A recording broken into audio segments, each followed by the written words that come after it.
Hello everybody, good afternoon. Welcome back to my stock channel. Today we're going to do a quick review on Beyond Meat Inc. BYND is the ticker symbol. $16.27 a share. It is incredibly shorted right now. A lot of people think it's going down to zero. Thought we'd take a quick look at it and get a quick analysis.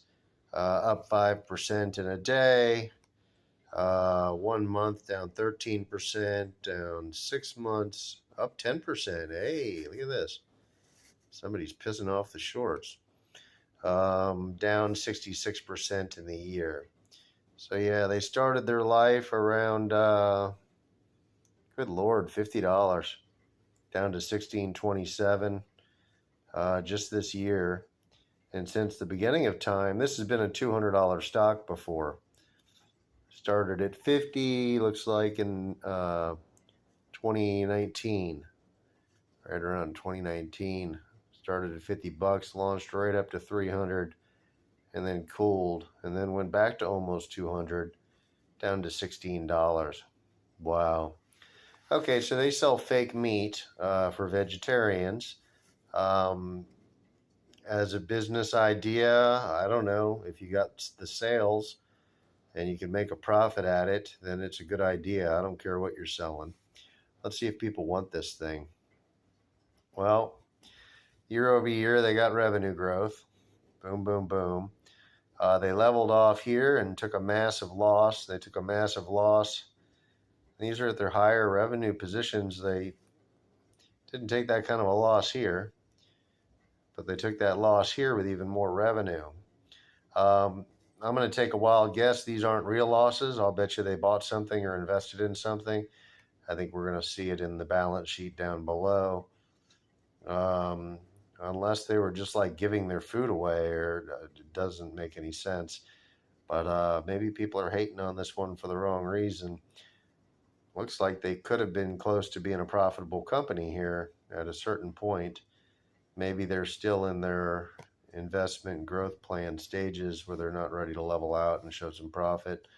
We will find out. The quarterly income statement, the growth looks like it peaked in July and then has waned since then. So I would say no real growth in the last 5 quarters. Whatever they did in the first half of the year seemed to have worked out pretty well. Yeah, and losses, the less revenue they do, the less they lose. It's kind of interesting. Let's hope they're buying something. Let's hope they're doing something meaningful on the balance sheet that's going to propel this company into a better future. And yes, they are. Wow. Okay, so those 2 big years where they lost money, they also acquired, let me make this bigger for everybody. They went from $468 million in assets to $1.38 billion in assets. So just out of the blue, they went and added $900 billion worth of assets. Okay. That's probably where that money went that they lost. They bought something with it and declared a loss for the year, and this here is what they bought for it. That doesn't particularly mean that they lost money for the year. That means they probably made a ton of money right here in 2021 and 2022, even though these losses are reflected. 366 million here and 182. Yeah, well, they added almost $1 billion in assets. So you could assume that they probably made 100 million here. They probably made 50 or 60 million here. But they just took all of their cash and all of their winnings, and they went out and bought something with it to make themselves a bigger company. I don't find this scary at all. The upside down debt position is a little bit scary. 1.27 billion in liabilities, and their annual income 418 million. Did I just see that correctly? 418 million versus 1.27 billion. Okay, yeah, they got problems. They have 3 times more debt than they have revenue. Yeah, just servicing the debt's going to be extraordinarily expensive. They seem to have financed these assets possibly, just the way this line jumps up, the yellow line, like whatever beefed this up. So I'm going to have to withdraw what I just said a second ago. Whatever beefed this up, they financed, and then it depreciated, and then they actually owe even more on it. I guess they're making the minimum payment, or they spent a little bit more. Whatever they bought for themselves, they financed. Could that have caused the growth in the 2021 annual chart from here to here? Yeah, it doesn't look like a very big kick for adding $1 billion and going out and financing it, and then your revenue only goes up by 464 to, went up almost $60 million, I guess, for the quarter. But you went out and financed something. So this was a real loss. They really did lose money.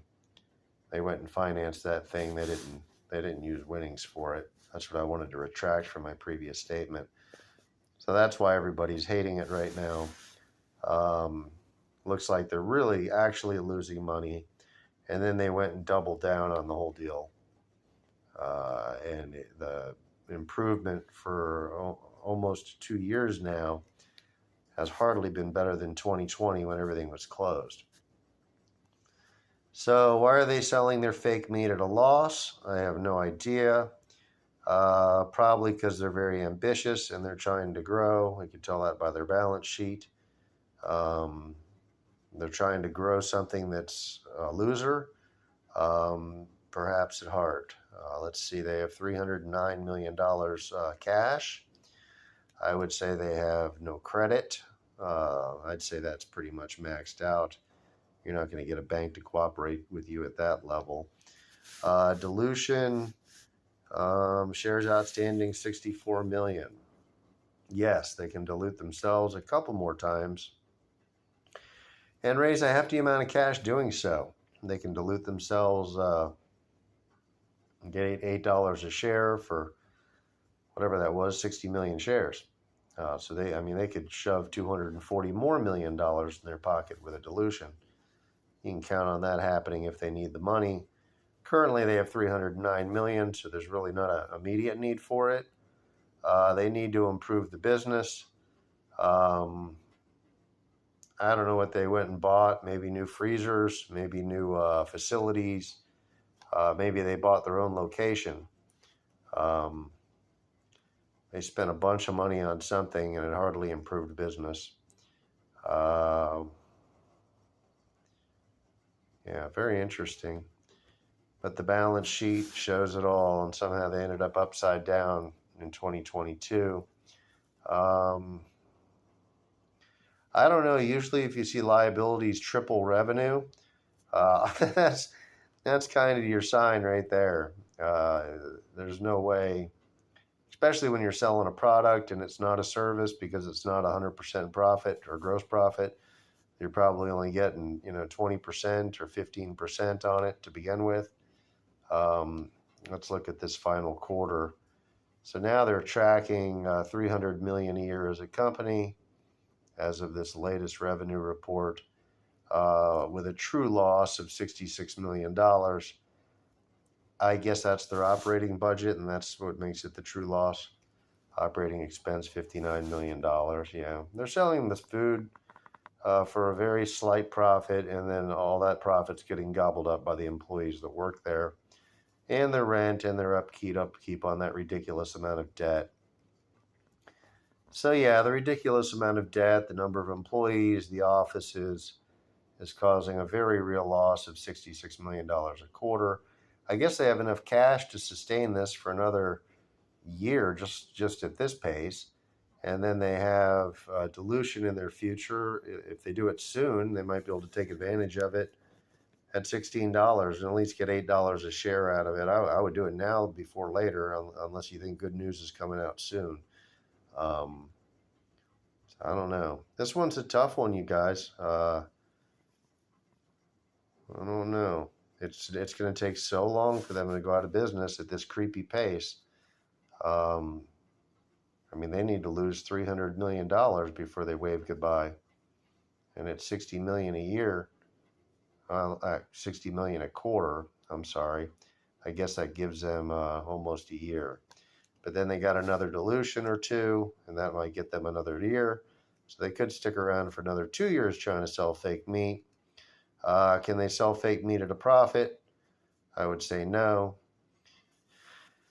Beyond Meat stock soars after plant-based snack deal with Pepsi. Yeah, that sounds like a pretty good deal. Maybe you got some more sales out of that. That was back in 2021, so apparently that didn't work out real well. Beyond Meat stock tumbles. 17% analysts worry about the company's long term. Yeah, no doubt. Beyond Meat sales under threat as plant-based boom withers. The vegetarians are becoming lesser in numbers. They're in Los Angeles. Their CEO is Ethan Brown. They have 787 employees.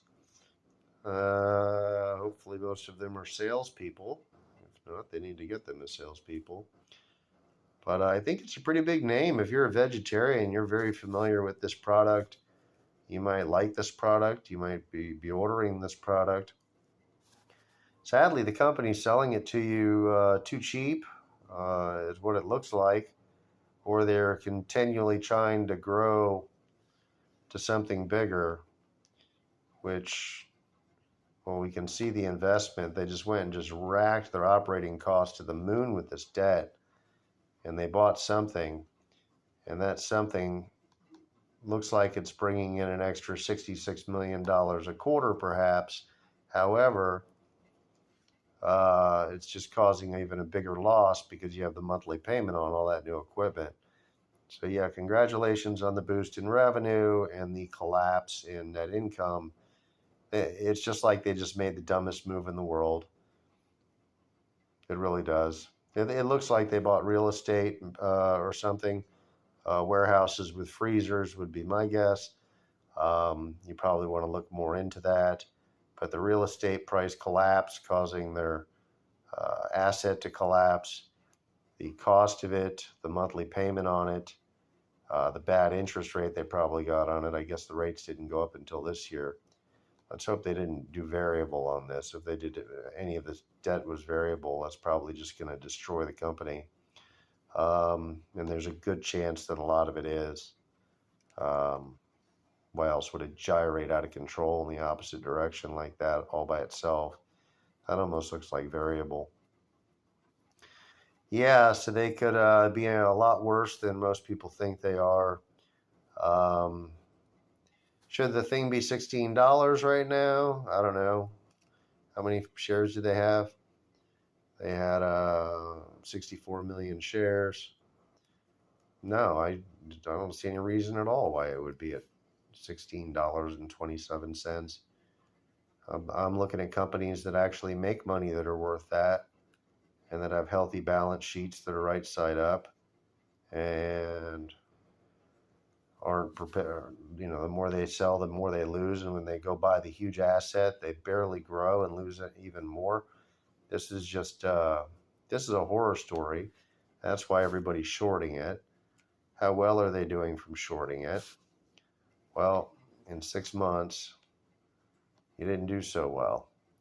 The damn thing went up on you, 10%. In the last month, you're starting to get a little happier. Yeah, you got 13% back. Last 5 days, it went up. One day, it went up 6%. What's going on with this one? They're going to last a couple more years. Do they have even a remote to profitable business model? It doesn't look like it. It looks like it got worse since they bought that location. They bought the extra freezers.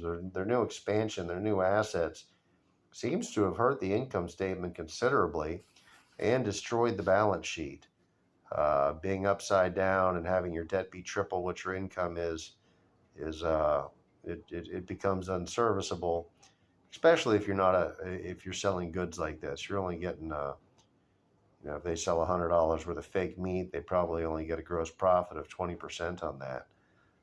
So when they do 300 million for the year, which is what they're tracking, they're probably only putting maybe 50 million of that is right side up money to help pay their operating cost. and that's where they're at. And then the interest on that debt is just destroying the rest of it. Yeah, I can see this thing going down and down and down. I understand the short position on it now. I don't think shorts are getting out right now. They're just going to enjoy the show. Why not? I wouldn't do too many of them, or you're going to end up in that I can't get out of it situation in the end. When it hits 20 cents and all of a sudden you realize that it's going to go up $5 if you sell your shorts, or if you buy your shorts to get out of your shorts. So you don't want to take it down too far.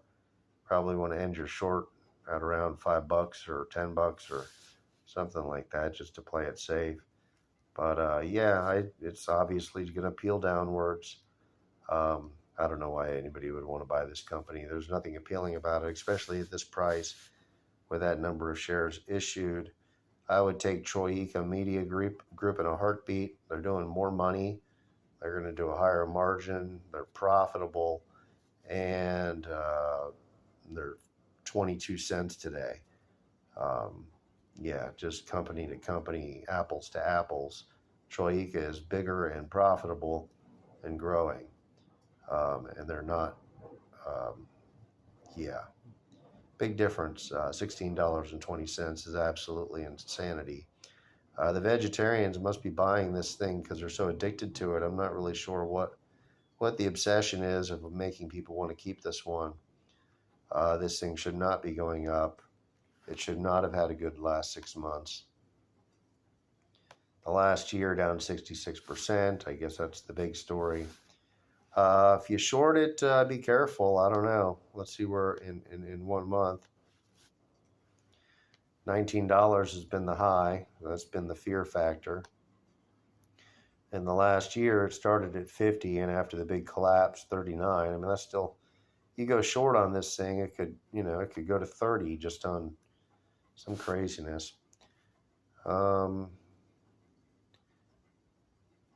Yeah, I think it started out a low float stock, and then these are all companies, the company issuing more shares. So they kind of self-caused it to go down to raise money. So yeah, Beyond Meat, I'm a big fat no. I wouldn't do anything with it. I would do put options, like 3-month put options, maybe 4-month put options, $10, something like that. Something so far out of the money where I can get it cheap. Might be fun for 1 week put options, just to have fun with it. You can get those for like 2 cents, 3 cents per share. But yeah, Beyond Meat, BYND, check it out. You might find a use for it. I'm not a buyer, but thank you very much. Like my video and subscribe to my channel, and I will do more updates on this one in the future. We're going to see how it continues on, and keep you all posted. Thank you for watching.